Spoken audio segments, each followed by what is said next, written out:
ഇപ്പം national highway authority എന്ന് പറയുന്നത് അതിന്റെ നിർമ്മാണ കാര്യങ്ങളൊക്കെ നിർവഹിക്കുന്നത് നാഷണൽ ഹൈവേ അതോറിറ്റി തന്നെയാണ്. തൽക്കാലം അതൊന്ന് കേരളത്തിലെ ഗവൺമെന്റ് പള്ളിക്കിടാം എന്നൊരു താല്പര്യത്തിന്റെ ഭാഗമാണ് ഈ ചോദ്യമെന്ന് മനസ്സിലായി. പക്ഷെ വഴിയില്ല. കാരണം പറയട്ടെ അതിനൊരു വഴിയുമില്ല. കാരണം എല്ലാ കാര്യങ്ങളും നിർവഹിക്കുന്നത് അവരാണ്. അതിനവർക്ക് കൃത്യമായ സംവിധാനങ്ങളുമുണ്ട്. ആ സംവിധാനത്തിൽ ചില പാളിച്ചകൾ പറ്റുന്നു എന്നുള്ളതാണ് നമ്മുടെ നാടിന്റെ അനുഭവമായി വന്നിട്ടുള്ളത്. അതാണ് ചൂണ്ടിക്കാണിക്കുന്നത്. ജനങ്ങളെ ബാധിക്കുന്ന വിഷയമാണ്. കാരണം അതിലൂടെ പോകുന്നത് നമ്മുടെ കേരളത്തിലുള്ളവരാണ്. അപ്പൊ അതുകൂടി നമ്മൾ കൂടി പരിഗണിക്കേണ്ടതല്ലേ ഈ കാര്യം? നമുക്കൊന്നും ചെയ്യാൻ കഴിയില്ല അതിനകത്ത്. നമുക്കെന്താ ചെയ്യാൻ കഴിയുക? നിങ്ങൾ വർക്ക് നടത്തണ്ടെന്ന് പറയും. സാധാരണഗതിയിൽ ഒരു റോഡ് നിർമ്മിക്കുമ്പോൾ ആ റോഡ് നിർമ്മിക്കുന്നതിന്റെ ഡിസൈൻ തൊട്ട് തുടങ്ങുന്ന കാര്യങ്ങൾ, അതിന്റെ കാര്യങ്ങളെല്ലാം നിർവഹിക്കേണ്ടത് നാഷണൽ ഹൈവേ അതോറിറ്റിയാണ്. അവരത് കൃത്യമായി നിർവഹിക്കേണ്ടവരാണ്. അതിനകത്ത് നമ്മുടെ നാട്ടിലെ പൊതുമരാമത്ത് വകുപ്പിന് പ്രത്യേകിച്ച് ഒന്നും ചെയ്യാൻ കഴിയില്ല. മന്ത്രി ഉൾപ്പെടെയുള്ളവർ നേരിട്ട് ഇപ്പൊ തൃശ്ശൂര് തന്നെ പലയിടങ്ങളിൽ നിർമ്മാണ പ്രവൃത്തികൾ വിലയിരുത്താനായി പലതവണ അവിടെ യോഗങ്ങൾ ചേരുകയും വരികയൊക്കെ ചെയ്തിട്ടുണ്ട്. അങ്ങനെ പല യോഗങ്ങൾ നടക്കുമല്ലോ സ്വാഭാവികമായിട്ട്. അത് നമ്മുടെ നാടിന്റെ വികസനവുമായി ബന്ധപ്പെട്ടൊരു കാര്യമാണ്. ആ വികസനവുമായി ബന്ധപ്പെട്ട കാര്യം ത്വരിതപ്പെടുത്തുന്നതിനാവശ്യമായ സഹായം അവരുടെ അഭ്യർത്ഥിക്കുകയാണ്. അതിന്റെ ഭാഗമായി നടത്തുന്നതാണത്.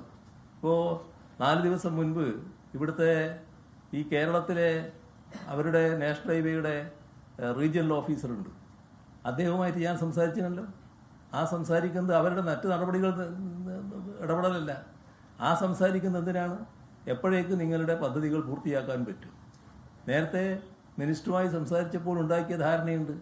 ആ ധാരണയനുസരിച്ച് കാര്യങ്ങൾ നീങ്ങുന്നുണ്ടോ? അപ്പോൾ അത് സംബന്ധിച്ചുള്ള വിവരങ്ങൾ അറിയാനാണ് അദ്ദേഹത്തെ കാണുന്നത്. അതുപോലുള്ള യോഗങ്ങൾ നടക്കും. അതിനപ്പുറം മറ്റൊന്നും നമുക്ക് ചെയ്യാൻ കഴിയില്ല. ഇതിപ്പോ പ്രധാനമായും പറയുന്നത് ആ ഒരു സ്ഥലത്തിന്റെ ഒരു കൃത്യമായ നിർമ്മാണ രീതിക്ക് ഉതകുന്ന തരത്തിലുള്ള നിർമ്മാണമല്ല അവിടെ നടന്നിട്ടുള്ളതെന്നാണ്. ഇപ്പൊ നമ്മുടെ MP-മാർക്കായാലും അതിലിടപെടാലോ. അതായത് ഇവിടെ ഇങ്ങനെ തെറ്റായ രീതിക്കുള്ള നിർമ്മാണമാണ് നടക്കുന്നതെങ്കിൽ അത് ചൂണ്ടിക്കാണിക്കാലോ. അതിൽ തെറ്റില്ലല്ലോ. അതിൽ മനസ്സിലാക്കേണ്ട കാര്യം, ഇതിന്റെ സാങ്കേതികമായ പരിശോധന നടത്തേണ്ടത് അവരാണ്. അവരാ സാങ്കേതികമായ പരിശോധന നടത്തിയിട്ടാണ് വർക്ക് ആരംഭിക്കുക. ആ വർക്ക് ആരംഭിക്കുന്നതിന്റെ ഭാഗമായി കാര്യങ്ങൾ നല്ല രീതിയിൽ നടന്നു പോവുകയാണ് വേണ്ടത്. പക്ഷേ ചിലയിടത്ത് ഇവരുടെ കണക്കുകൂട്ടലുകൾ തെറ്റിയിരിക്കുന്നു എന്നതാണ് നമ്മുടെ അനുഭവം. ആ അനുഭവം അവരുടെ ശ്രദ്ധയിൽപ്പെടുത്തിയിട്ടുണ്ട്. അതിന്റെ ഭാഗമായുള്ള നടപടികളും അവർ സ്വീകരിച്ചു വരുന്നുണ്ട്. പക്ഷേ ഏതെങ്കിലും ഒരിടത്ത് ഒരു പ്രശ്നം ഉണ്ടായി എന്നുള്ളത് കൊണ്ട് നാഷണൽ ഹൈവേ ആകെ തകരാറായിപ്പോയി എന്ന് നമ്മൾ കാണേണ്ടതായിട്ടില്ല. അത് നമ്മൾ അങ്ങനെയല്ല അതിനെ കാണേണ്ടത്.